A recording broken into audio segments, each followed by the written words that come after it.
Assalamualaikum warahmatullahi wabarakatuh. Kami dari kelompok 1 izin menjelaskan tentang model pembelajaran kooperatif dalam pendidikan IPS.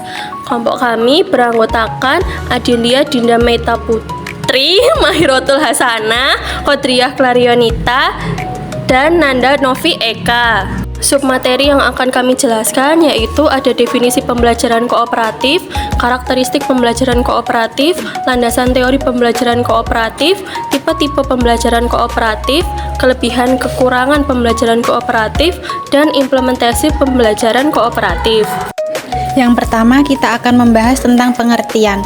Istilah cooperative learning atau pembelajaran kooperatif berasal dari kata kooperatif yang artinya mengerjakan sesuatu secara bersama-sama dengan saling membantu satu sama lainnya sebagai satu kelompok atau satu tim. Susanto menyatakan bahwa belajar kooperatif adalah belajar dengan memanfaatkan kelompok kecil dalam pengajarannya yang memungkinkan peserta didik bekerja bersama untuk memaksimalkan belajar setiap anggota kelompok. Nah, pembelajaran kooperatif atau cooperative learning merupakan bentuk pembelajaran dengan cara peserta didik belajar dan bekerja dalam kelompok-kelompok kecil secara kolaboratif yang anggotanya terdiri dari 4-6 orang dengan struktur kelompok yang bersifat heterogen. Selanjutnya kita akan membahas karakteristik pembelajaran kooperatif. Yang pertama, saling ketergantungan positif atau positive independent. Maksudnya, unsur ini menunjukkan bahwa dalam pembelajaran kooperatif ada dua pertanggungjawaban kelompok. Pertama, mempelajari bahan yang ditugaskan kepada kelompok. Kedua, menjamin semua anggota kelompok secara individu mempelajari bahan yang ditugaskan tersebut. Yang kedua, tanggung jawab perseorangan atau personal responsibility. Pertanggungjawaban ini muncul jika dilakukan pengukuran terhadap keberhasilan kelompok. Yang ketiga, interaksi promotif atau face-to-face promotive interest. Unsur ini penting karena dapat menghasilkan saling ketergantungan positif. Yang keempat, keterampilan berkomunikasi antar anggota. Maksudnya untuk mengkoordinasikan kegiatan peserta didik dalam pencapaian tujuan. Peserta didik harus saling mengenal dan mempercayai, mampu berkomunikasi secara akurat dan tidak ambisius, saling menerima dan saling mendukung, serta mampu menyelesaikan konflik secara konstruktif. Yang terakhir, pemrosesan kelompok. Artinya, pemrosesan mengandung arti menilai. Melalui pemrosesan, kelompok dapat diidentifikasi dari urutan atau tahapan kegiatan kelompok dan kegiatan dari anggota kelompok. Selanjutnya yaitu landasan teori pembelajaran kooperatif. Yang pertama yaitu John Dewey. Ia menetapkan sebuah konsep pendidikan yang menyatakan bahwa kelas seharusnya dijadikan sebagai cerminan masyarakat yang lebih besar dan berfungsi sebagai laboratorium untuk belajar tentang kehidupan nyata. Yang kedua, Gordon Allport. Ia seorang sosiolog yang memberikan komentar bahwa hukum saja tidak akan mengurangi kecurigaan antar kelompok dan mendatangkan penerimaan serta pemahaman yang lebih baik. Ketiga, teori konstruktivis. Model pembelajaran kooperatif dikembangkan berdasarkan teori belajar kooperatif konstruktivis. Hal ini terlihat pada salah satu teori Vygotsky, yaitu penekanan pada hakikat sosiokultural dari pembelajaran Vygotsky, yakni bahwa fase mental yang lebih tinggi pada umumnya muncul pada kecakapan atau kerjasama antara individu sebelum fungsi mental yang lebih tinggi terserap dalam individu tersebut. Yang keempat, belajar berdasarkan pengalaman. Johnson merupakan seorang pencetus teori-teori unggul tentang pembelajaran kooperatif, menyatakan bahwa belajar berdasarkan pengalaman. Yang kelima, model pembelajaran kooperatif dipandang sebagai salah satu alternatif dalam memecahkan persoalan kualitas proses dan hasil pembelajaran, khususnya pembelajaran IPS. Yang keenam, penerapan model pembelajaran kooperatif dalam pembelajaran IPS akan menghasilkan beberapa nilai yang lebih dalam, sehubungannya dengan pengembangan potensi diri peserta didik dan antisipasi positif dalam upaya pembentukan warga negara yang baik. Yang ketujuh, model pembelajaran kooperatif ini merupakan pembelajaran yang berfokus pada peserta didik yang menekankan pada minat, kebutuhan, dan kemampuan peserta didik. Selanjutnya ada tipe-tipe pembelajaran kooperatif.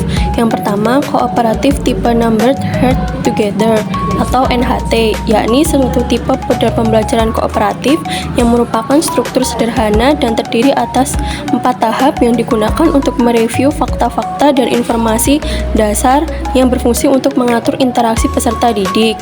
Selanjutnya, kooperatif tipe Team Games Turnamen atau TGT, yakni siswa memainkan permainan dengan anggota kelompok lain untuk memperoleh skor bagi kelompok mereka masing-masing.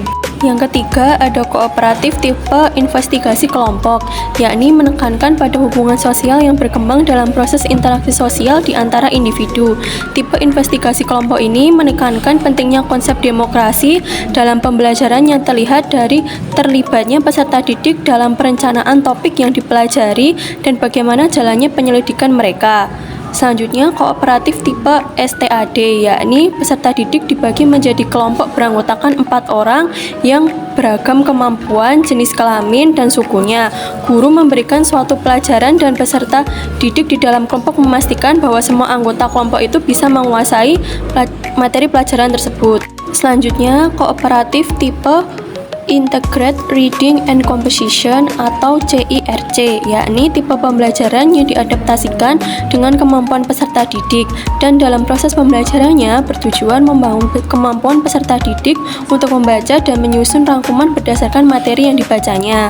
Selanjutnya, kooperatif tipe Jigsaw, yakni mode belajar kooperatif dengan cara peserta didik belajar dalam kelompok kecil yang terdiri dari 4-6 orang secara heterogen dan peserta didik bekerja sama, saling ketergantungan positif dan bertanggung jawab secara mandiri. Selanjutnya, kooperatif tipe Team Accelerated Instruction atau TAI diciptakan sebagai suatu usaha untuk mendesain suatu bentuk pengajaran individu yang akan memecahkan masalah pembelajaran individu yang tidak efektif dengan meminta peserta didik belajar bersama dalam kelompok yang bertanggung jawab terhadap pengaturan rutin dan menolong satu sama lain apabila ada masalah, serta memberi semangat kepada yang lain untuk bisa berprestasi.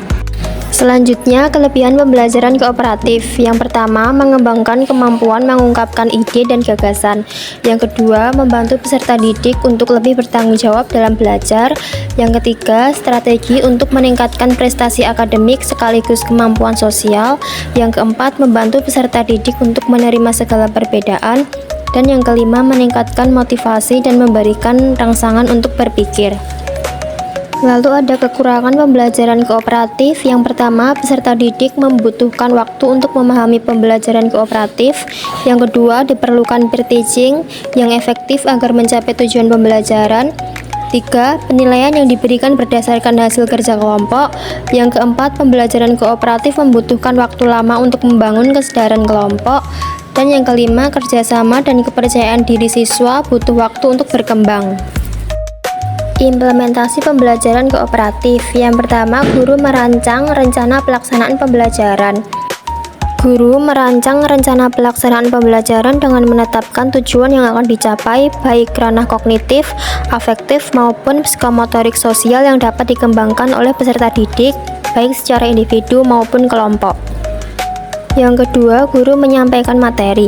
Pada saat menyampaikan materi, guru hanya menyampaikan pokok-pokoknya saja karena pendalaman materi akan dibahas dan dilakukan oleh peserta didik melalui belajar kelompok.